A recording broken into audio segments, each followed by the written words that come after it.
تو اس قسم کے قتل و غارت کرنا منع ہے، اور یہ صرف مسلمان کے قتل کی بات نہیں ہے۔ سورہ المائدہ کی آیت نمبر 32 میں اللہ تعالیٰ نے جنرلائز کیا ہے، اور یہ جناب قرآن حکیم کا امتیاز ہے، اتنی بڑی یونیورسل کمانڈ قرآن میں آئی ہے سورۃ المائدہ کی آیت نمبر 32 کے اندر، جس میں کسی کافر اور مسلمان کا فرق نہیں، جنرل حکم ہے قتل ناحق کے بارے میں۔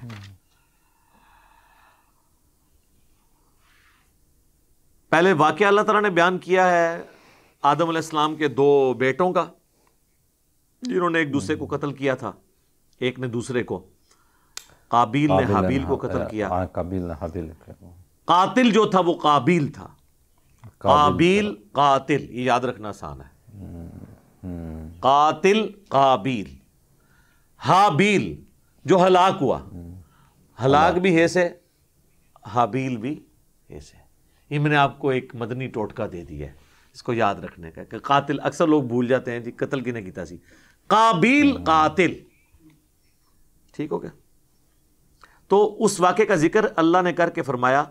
من اجل ذالک، بسبب اس واقعے کے، کتبنا علی بنی اسرائیل، ہم نے یہ بات طے کر دی تھی بنی اسرائیل کے لیے، اور ظاہر ہے کہ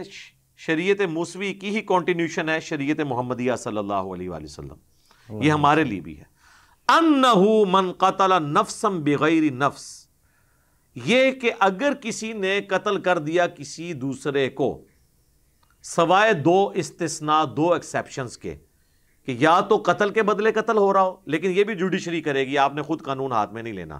وہ باقی جگہ موجود ہے سورہ بنی اسرائیل کے اندر، کہ جو قاتل ہے اس سے بدلہ لینے کے لیے مقتول کی مدد کی جائے گی جوڈیشری کے ذریعے، وہ آپ نے خود نہیں کرنا۔ او فساد فی الارض، یا کوئی فساد فی الارض کر رہا ہو، اسی کی وجہ سے وہ رد الفساد رکھا نا ہمارے جو فوجی آپریشن ہے، لیکن رد الفساد کا مطلب قطعاً یہ نہیں ہے کہ کسی نے خود کسی کو قتل کرنا ہے، نہیں، مجرموں کو آپ پکڑیں گے، جوڈیشری میں لا کے پروف کریں گے، سارے شواہد رکھیں گے۔ تو اللہ تعالیٰ ہمارا 2 ایکسیپشن ہے، یا تو قتل کے بدلے قتل ہو، یا فساد فی الارض کرنے والا، یہ 2 قتل تو ہو سکتے ہیں، قتل کے بدلے قتل جوڈیشری کے ذریعے۔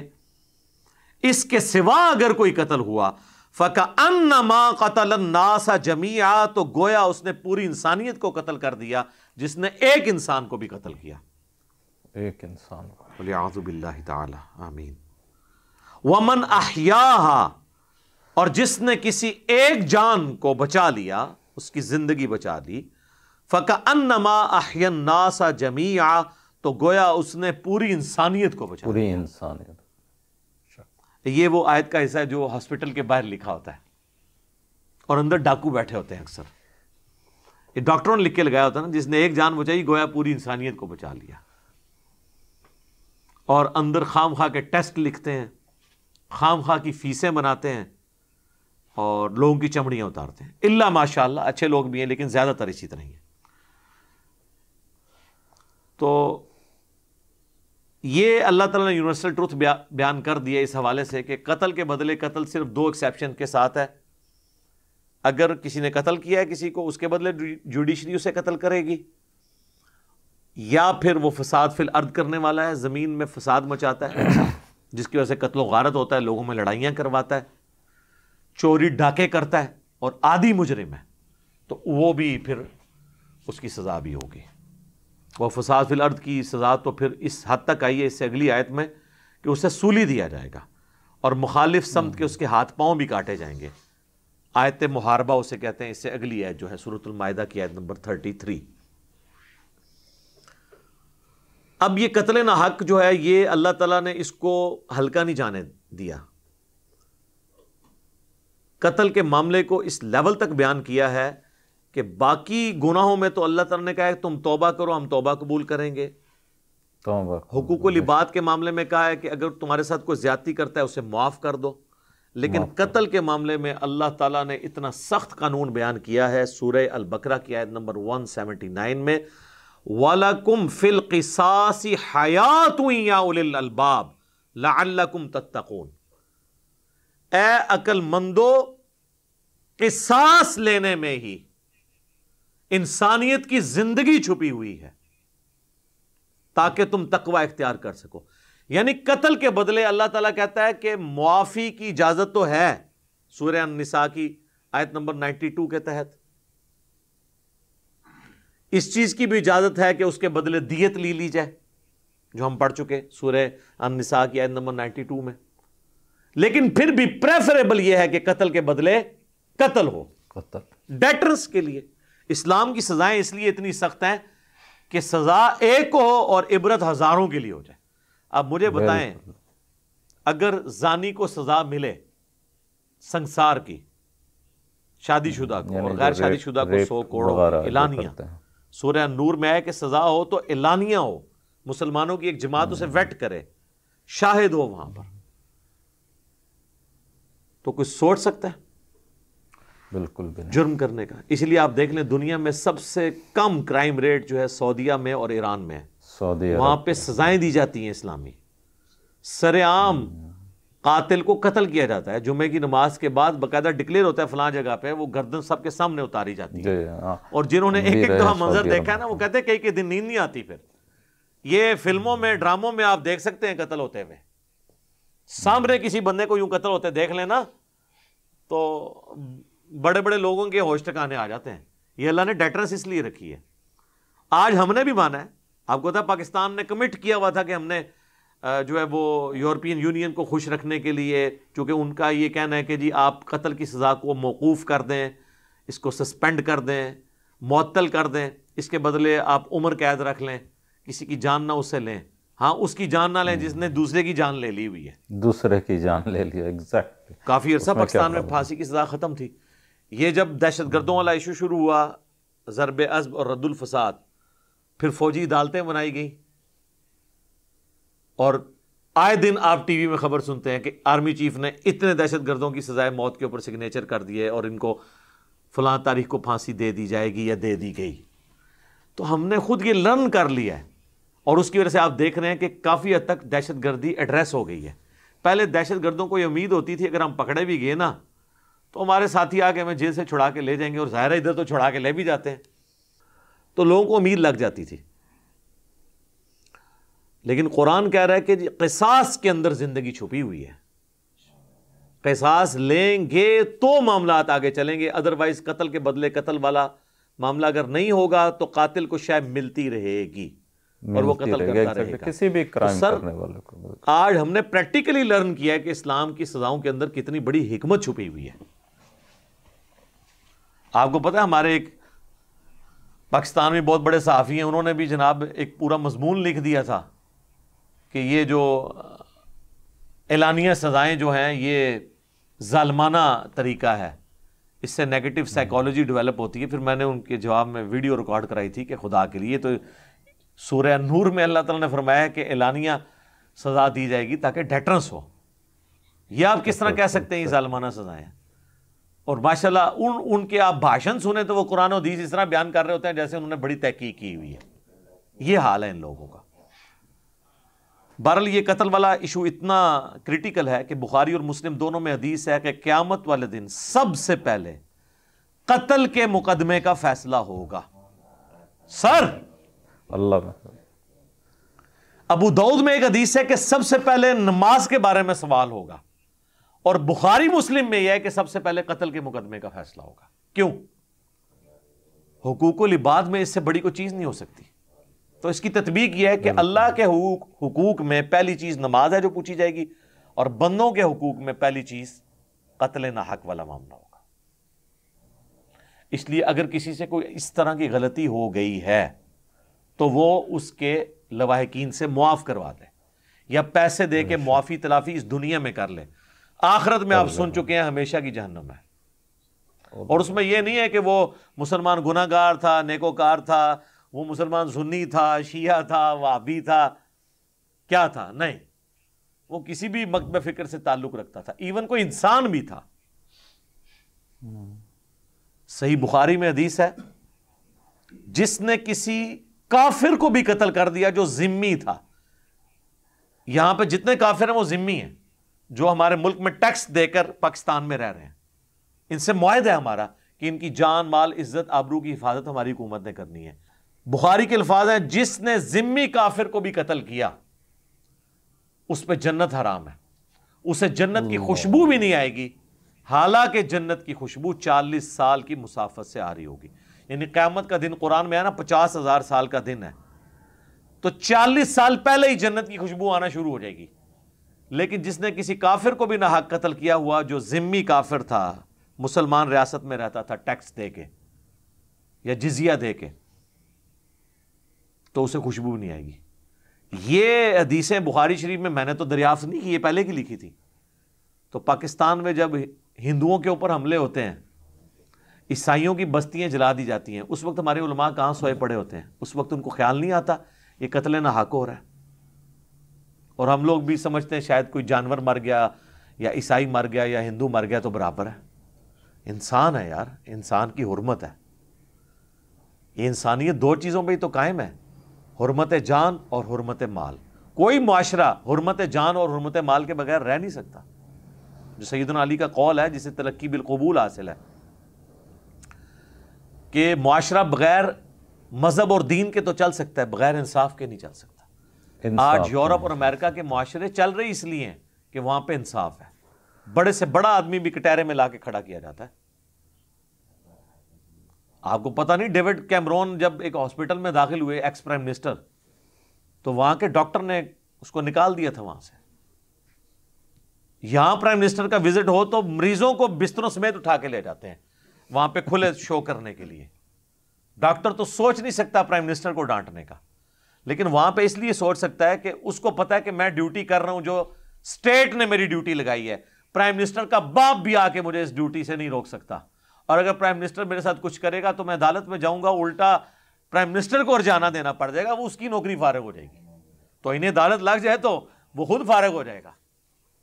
تو جہاں پہ عدالتیں آزاد ہوں، جوڈیشری آزاد ہو، جو ہمارے پرائم منسٹر صاحب جب آئے تھے اس وقت تو بڑا نام لیتے تھے اس چیز کا کہ عدالتیں آزاد کرنی ہیں، تو دیکھ لیں عدالتیں آپ کے سامنے ہیں، عدالتیں کتنی آزاد ہیں وہ آپ لوگوں کے سامنے ہے۔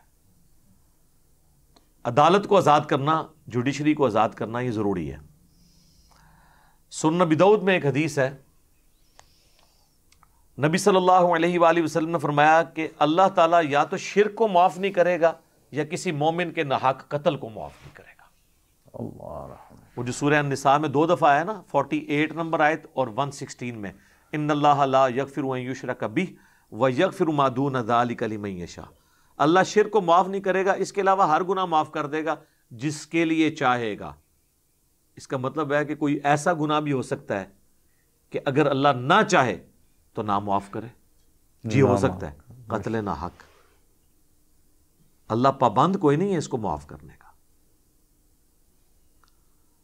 اور اس کو سپورٹیو یہ حدیث ابو داؤد کی میں نے بیان کر دی کہ یا شرک معاف نہیں ہوگا یا قتل ناحق۔ تو جناب جنہوں نے حسین ابن علی کو یا اہل بیت کو قتل کیا تو لوگ کہتے ہیں جی کلمہ گوئی تھے نا، جی مسلمان ہی تھے نا، ایک نہ ایک دن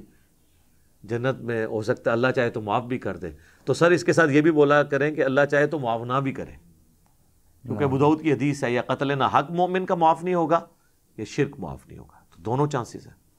اور یہ اتنا کریٹیکل ایشو ہے کہ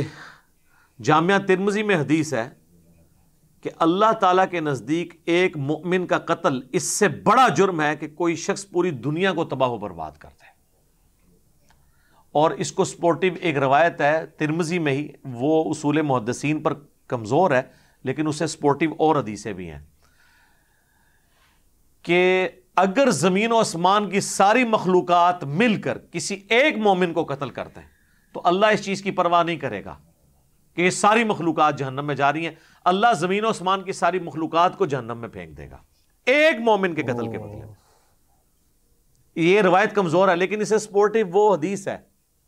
جو الموطا امام مالک میں بھی ہے، صحیح بخاری میں بھی، کہ ایک قتل کا مقدمہ حضرت عمر کے پاس آیا تو آپ نے فرمایا کہ اگر اس قتل میں یہ پورا علاقہ کے سارے لوگ بھی شریک ہوتے میں سب کو قتل کروا دیتا ایک مومن کے قتل کے بدلے میں۔ تو یہ حدیث ٹھیک ہے، بعض اوقات حدیث کی سند کمزور ہوتی ہے، متن اس کا درست ہوتا ہے۔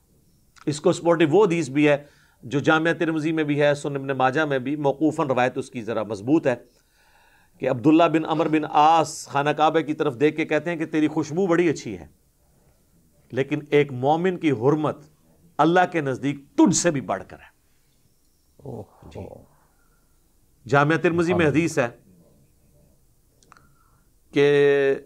سنن ابی داؤد میں بھی ہے، سنن ابن ماجہ نسائی میں بھی ہے کہ قیامت والے دن مقتول اپنے قاتل کو پیشانی کے بالوں سے پکڑ کر، اس حال میں کہ اس کی اپنی رگوں سے خون بہ رہا ہوگا، وہ اپنے قاتل کو پیشانی کے بالوں سے گھسیٹتا ہوا اللہ کے عرش کے قریب پہنچ جائے گا، یعنی وہ اور کہے گا کہ اے اللہ مجھے آج انصاف دلا کہ اس نے مجھے کیوں قتل کیا۔ یعنی وہ مقتول کا اتنا حق ہے کہ وہ اپنے قاتل کو گھسیٹ کے لے جائے گا۔ اور اس کا ایک طریق جو سنن نسائی میں ہے، اس میں آگے الفاظ ہیں، وہ صحابی کہتے ہیں کہ اے حکمرانوں، قتل پر ایک دوسرے کی معاونت مت کرو، یعنی خصوصاً حکمرانوں کو کہا گیا ہے، چونکہ حکمران ہی اپنے وسیع تر مفادات کے اندر دوسرے لوگوں کو قتل کرواتے ہیں، ان کے پاس چونکہ اختیار ہوتا ہے۔ یہ کتنا کریٹیکل ایشو ہے۔ اس طرح کی کئی ایک حدیثیں ہیں جو یہاں پہ بیان کی جا سکتی ہیں۔ ایک اور حدیث جو بخاری اور مسلم دونوں میں موجود ہے، بڑی مشہور حدیث ہے، یوم النحر کا خطبہ۔ نبی صلی اللہ علیہ وآلہ وسلم نے 10 ذوالحجہ 10 ہجری یعنی آخری حج جو 9 ذوالحجہ کو ہوا، اس سے اگلے دن منا میں قربانی والے دن آپ نے خطبہ دیا۔ بڑا لمبا خطبہ ہے، اس میں الفاظ ہیں تمہاری جان، تمہاری مال، عزت، آبرو ایک مومن کی دوسرے کے لیے ویسے ہی حرام ہے، حرمت والی ہے، جس طرح کا آج کا یہ دن یوم النحر کا دن، یہ مہینہ ذوالحجہ کا اور یہ شہر مکہ، جس طرح ان تینوں چیزوں کی حرمت ہے اللہ کے نزدیک، اسی طریقے سے ایک مومن کی حرمت دوسرے کے اوپر اس حوالے سے ہے کہ وہ اس کی جان، مال، عزت، آبرو مال کی عزت کے ساتھ کھلواڑ نہیں کر سکتا۔ کتنا کریٹیکل ایشو ہے۔ تو اسلام احترام جان، احترام مال دونوں کے حوالے سے بڑے سٹرکٹ قوانین اسلام کے اندر ہیں، اس لیے قتل ناحق کے حوالے سے اتنی سخت احادیث موجود ہیں۔ ایک اور حدیث بڑی مشہور ہے جو میں نے کئی ایک لیکچرز میں بیان کی، بخاری اور مسلم دونوں میں ہے کہ سیدنا اسامہ ابن زید کہتے ہیں کہ ایک جنگ میں لڑائی کے دوران ایک کافر جب میری تلوار کے نیچے آیا اور اسے لگا کہ میں اسے قتل کر دوں گا تو اس نے کلمہ پڑھ دیا، میں نے پھر بھی اسے قتل کر دیا۔ ظاہر ہم بھی ہوتے تو یہی سمجھتے کہ ڈر کے کلمہ پڑھا اس نے، لیکن کہتے ہیں میرا ضمیر مجھے ملامت کر رہا تھا، گلٹ تھا میرے اندر۔ میں نے آپ صلی اللہ علیہ وآلہ وسلم کی خدمت میں آ کے عرض کیا، اللہ کے رسول، اس طرح ایک لڑائی کے دوران ایک کافر جب میری تلوار کے نیچے آیا تو اس نے کلمہ پڑھ دیا تو میں نے اسے قتل کر دیا۔ آپ نے فرمایا جب وہ کلمہ پڑھ رہا تھا پھر بھی تو نے اسے قتل کر دیا؟ تو انہوں نے عرض کیا رسول اللہ وہ ڈر کے کلمہ پڑھا تھا۔ ہائے ہائے۔ آپ نے فرمایا تو نے اس کا دل چیر لیا تھا۔ جان کی مان پاؤں تو عرض کروں، لوگ تو کہتے ہیں کہ بزرگ جو ہیں دلوں کا حال جان لیتے ہیں، اور پھر ہمیں وہ ایک پوری سٹوری بنائی ہوئی ہے کہ جی کم سے کم صحابی بھی جو ہے نا درجے والا، اس کے گھوڑے کے قدموں سے جو خاک اڑ کر گھوڑے کے نتنوں میں بیٹھتی ہے، اس کو بھی کوئی غوث، کتب، ابدال جو انہوں نے اپنے ایک کہانیاں بنائی ہوئی ہیں، کلندر نہیں پہنچ سکتا۔ تو جب اسامہ ابن زید جیسا جید صحابی وہ یہ کہہ رہا ہے، اس سے نبی علیہ السلام پوچھ رہے ہیں کہ کیا تو نے اس کا دل چیر لیا تھا، تو اس کو کہنا چاہیے یا رسول اللہ بالکل، جب میرے گھوڑے کے قدموں کی خاک کے برابر بھی جو لوگ نہیں ہیں وہ لوگوں کے دلوں کے حال جانتے ہیں، تو میں تو پھر بہت بڑا بزرگ ہوں۔ اس زمانے سے کہانیاں نہیں سناؤں ہیں جناب، نہ بنتی ہے نا، ادھر سب کہانیاں بنائی ہوئی انہوں نے۔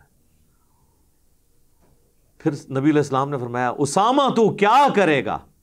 جب وہ شخص کلمہ پڑھتا ہوا اللہ کے حضور تیرے خلاف مقدمہ قائم کر دے گا۔ اور یہ جو جملہ ہے نا اسامہ تو کیا کرے گا، یہ حضور رپیٹ کرتے رہے، اسامہ تو کیا کرے گا، اسامہ تو کیا کرے گا، اسامہ تو کیا کرے گا، حتیٰ کہ اسامہ ابن زید کہتے ہیں میری خواہش ہوئی کہ آج سے پہلے میں کافر ہوتا، آج ہی کلمہ پڑھ کے مسلمان ہوتا، کم از کم میرا یہ گناہ تو دھل جاتا کہ مجھ سے ایک قتل ناحق ہو گیا۔ اسی طریقے سے صحیح بخاری میں حدیث ہے، حضرت خالد بن ولید نے بھی اس طرح انجانے میں کچھ لوگوں کو قتل کر دیا، تو نبی علیہ السلام نے فرمایا کہ یا اللہ میں خالد کے اس عمل سے بری ہوں، میرا کوئی تعلق نہیں ہے، میں کوئی ذمہ داری اٹھانے کے لیے تیار نہیں ہوں۔ اچھا، حضور علیہ السلام تو اپنے ساتھیوں کی ذمہ داری اٹھانے کے لیے تیار نہیں تھے اگر وہ غلط کام کریں، تے پائی تسی کدھر جیڑا کہندے ہو کچھ بھی ہے تیرے محبوب کی امت سے ہے۔ پوائنٹ ٹو بی نوٹڈ، جو حضور کے ساتھی ہیں جنہوں نے حضور کے لیے قربانیاں دی ہیں، حضور تو کہہ رہے ہیں یا اللہ میں ان سے بھی بری ہوں اگر یہ غلط کام کریں، آپ کیا کہہ رہے ہیں کچھ بھی ہیں تیرے محبوب کی امت سے۔ یہ فرق ہے، یہ ہے کتابوں کا خدا، یہ ہے کتابوں کا رسول، اور ایک بابوں کا خدا اور بابوں کا رسول ہے، تو سر پہ فرق تو ہے نا۔ اس لیے تو ہم عرض کرتے ہیں کہ مرنے سے پہلے اے مسلمان کر لے اس پہ غور، کتابوں کا خدا اور ہے، بابوں کا خدا اور۔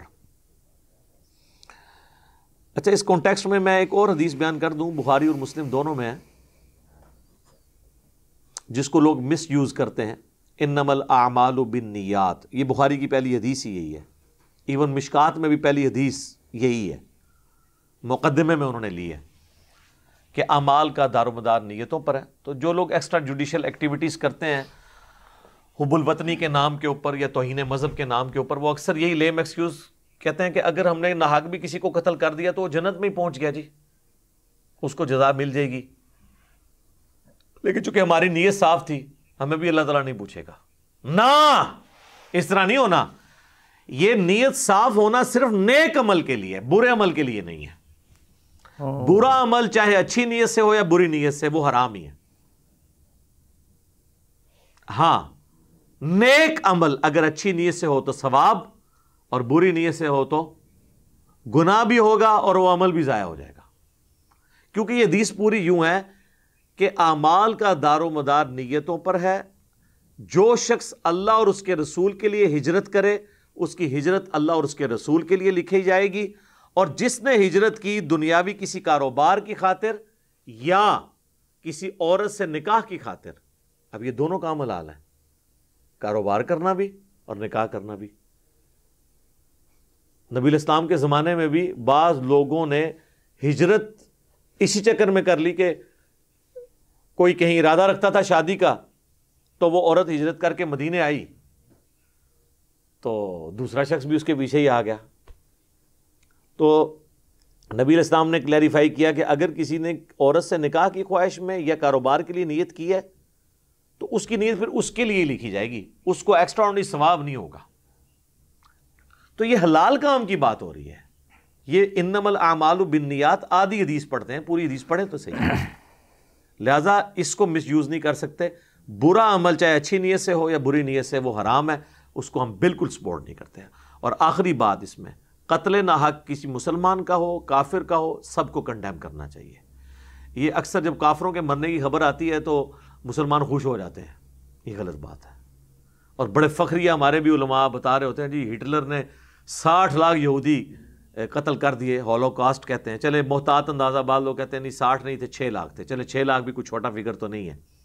دوسری جنگ عظیم میں اس نے 100 فیکٹریز بنائی تھی، باقاعدہ انسانوں کو قتل کرنے کے لیے فیکٹریاں، یہودیوں کو۔ تو یہ ہم اسے بھی کنڈیم کرتے ہیں۔ انسانیت کا قتل، چاہے کسی بھی مذہب سے تعلق رکھنے والے کا قتل ہے، وہ حرام ہے۔ دنیا کی کوئی عدالت ہٹلر کو 6 لاکھ دفعہ یا 60 لاکھ دفعہ پھانسی نہیں دے سکتی، لیکن اللہ تعالیٰ اس پہ قادر ہے کہ قیامت والے دن 6 لاکھ دفعہ اسے زندہ کر کے 6 لاکھ دفعہ پھانسی چڑھایا جائے، ہر اس یہودی کے قتل کے بدلے میں جو اس نے ناحق کیا۔ یہ یہودیوں کو جو قتل کیا گیا تھا نا وہاں پہ ہولوکاسٹ میں، وہ اس وجہ سے کیا گیا تھا، وہ کہتے تھے کہ ہمارے معاشرے میں مذہبی لوگ مس فٹ ہیں۔ بالکل آج جو ہمارا سٹیٹس ہے نا یورپ اور امریکہ میں کہ مسلمان بڑے فنڈامنٹلسٹ ہیں، یہ بڑے مذہبی لوگ ہیں، ہم ماڈرنائز ہو چکے ہیں، یہ مس فٹ ہیں اس معاشرے میں، یہ دہشت گرد ہیں، سیم یہی سٹیٹس یہودیوں کا اس زمانے میں ہوتا تھا، کیونکہ مذہبی تو تھے. آج بھی دیکھ لیں ان کی داڑیاں آپ بتائیں نا تو وہ اہل حدیثوں کی طرح لمبی لمبی داڑیاں ہیں ان کی, زلفیں بھی رکھی ہوئی ہیں, نورانی چہرے بھی ہیں, ٹوپیاں بھی ہیں, بلکہ اہل حدیثوں سے ایک ورژن آگے ہے, ٹوپی بھی ہے. ہاں ویسے پہنتے بھی اہل حدیثوں کی طرح ہی ہیں, وہ بال آگے نکلے ہوتے ہیں, یہاں ٹوپی پہنتے ہیں. تو وہ مذہبی ہونے کی وجہ سے ان کو قتل کیا گیا تھا. تو ہم اس قتل کو بھی ناحق سمجھتے ہیں, کسی مسلمان کے قتل کو بھی, کسی ہندو کے قتل کو بھی, کسی بھی کافر کے, کسی ایتھیسٹ کے قتل کو بھی قتل ناحق کو قتل سمجھتے ہیں, اور اسے کنڈیم کرنا چاہیے, اور قتل کے بدلے قتل کی سزا کو اسٹیبلش کرنا چاہیے. اور اسی میں انسانیت کی زندگی ہے جو سورۃ البقرہ کی آیت نمبر 179, وَلَكُمْ فِي الْقِصَاصِ حَيَاتٌ يَا أُولِي الْأَلْبَابِ, قصاص میں انسانیت کی زندگی چھپی ہے اے عقل مندو, لعلکم تتقون, تاکہ تم تقوی اختیار کر سکو. اللہ تعالیٰ سے دعا ہے جو حق بات میں نے کہی اللہ تعالیٰ ہمارے دلوں میں راسخ فرمائے. اگر جذبات میں میرے منہ سے کوئی غلط بات نکل گئی تو اللہ تعالیٰ ہمیں ہمارے دلوں ہی سے اسے دھو ڈالے, معاف کر دے, ہمیں معاف بھی فرما دے, ہمیں کتاب و سنت کی تعلیمات پر عمل کر کے دوسرے بھائیوں تک پہنچانے کی توفیق عطا فرمائے. سبحانک اللہم و بحمدک, اشہد ان لا الہ الا انت, استغفرک و اتوب الیک, وما علینا الا البلاغ المبین. جزاکم اللہ خیرا. تو سنا انجینئر محمد علی مرزا صاحب کی بڑا زبردست بات, انہوں نے بالکل چیزوں کو کلیئرفائی کر دیا. بڑی اچھی ویڈیوز تھی ان کی, اور انہوں نے ایک ایک پوائنٹس کو بڑا زبردست طریقے سے کلیئر کر دیا کہ کسی بھی کنڈیشن میں, کسی بھی طرح سے, کسی بھی انوسنٹس پیپلز کی کلنگ کو, چاہے وہ کسی بھی ریلیجنس کے فالو کرنے والا ہو, وہ بالکل حرام ہے. اور اس کی جو سزا ہے وہ قتل کے بدلے قتل ہے. لیکن ہاں, یہ جو بھی قتل ہوگا کے بدلے میں وہ جوڈیشل ہی طے کرے گی, ہم پرسنل لیول پہ نہیں کر سکتے. انہوں نے ایک ایگزامپل بھی دیا کہ اگر کوئی میرا بھائی کا یا باپ کا کوئی قتل کر کے سامنے بھی آئے تو ہم اس کو قتل نہیں کر سکتے, یہ جوڈیشل طے کرے گی. دوسرا ہے کہ اس کی سزا کا انہوں نے بھی بڑا بتا دیا کہ جب بھی کسی بھی انوسنٹس پیپلز کا کلنگ ہوگا تو قیامت کے روز وہ گھائل حال میں بال پکڑ کے کھینچ کے اللہ کے پاس لے کے آئے گا کہ ہمیں جو ہے انصاف دے. تو پھر سوچ لیجئے, چونکہ یہاں اس قتل کا جو عذاب ہے وہ ہمیشہ کے لیے جہنم میں اس کو کر دیا جائے گا. اسی کے ساتھ آج کے ویڈیو میں بس اتنا ہی. امید کرتے ہیں کہ آپ کو ہماری یہ ویڈیو پسند آئی ہوگی. اپنا بہت خیال رکھیے گا. اللہ حافظ.